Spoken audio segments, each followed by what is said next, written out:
My brothers and sisters, today's gospel is divided into three beautiful parts. The first, the prayer of the leper. The second, Jesus' moving response to the prayer.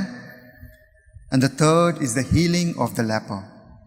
Let us reflect each part separately. The first, the prayer of the leper.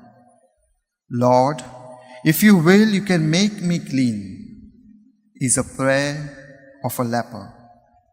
It's a beautiful prayer. The most interesting part of this prayer is that the leper doesn't ask Jesus to be healed, but he asks him to make him clean, both in body and in heart. Leprosy back then was considered a form of a curse of God, a profound uncleanliness.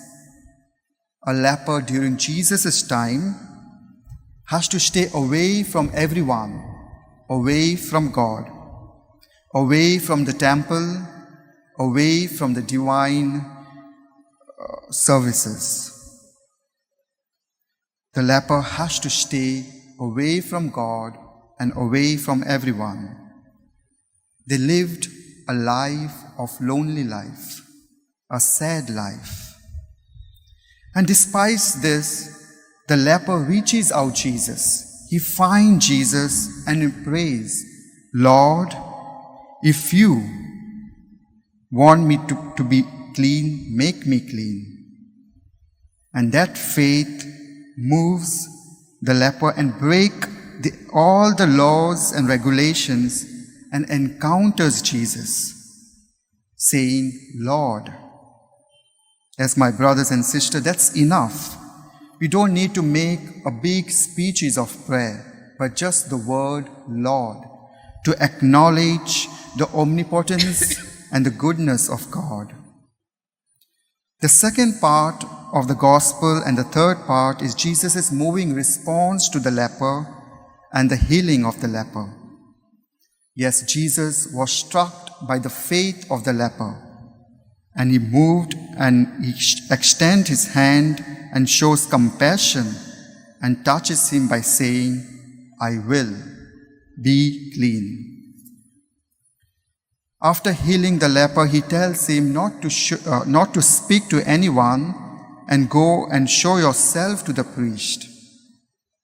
One might wonder why Jesus tells him to show himself to the priest. This disposition of Jesus demonstrates three primary reasons. The first, that the grace that the man has received after the healing must help him to live his life of holiness. The second, that Jesus tells him to show him to the priest is because that the healing that has taken place must be considered official, so that he can go back to the community, go back to his social life. And the final reason why Jesus tells him to show yourself to the priest, so that he may be a witness to others about Jesus, so that he may tell that Jesus and his messianic authority. Likewise, Jesus is telling us today to share our own healing stories, our own healing experiences to others, so that we can make known Jesus to others. So my friends, we all have our own miseries. We all have our own problems and difficulties. Let us sincerely kneel before God and pray, Lord, if you will, you can make me clean. Let us do this. Let us pray. Let us pray this before going to bed each and every day by saying, Lord, if you will, you can make me clean. And by saying this prayer, I'm sure God will make us clean from all our miseries, all our problems, and all our difficulties. Amen.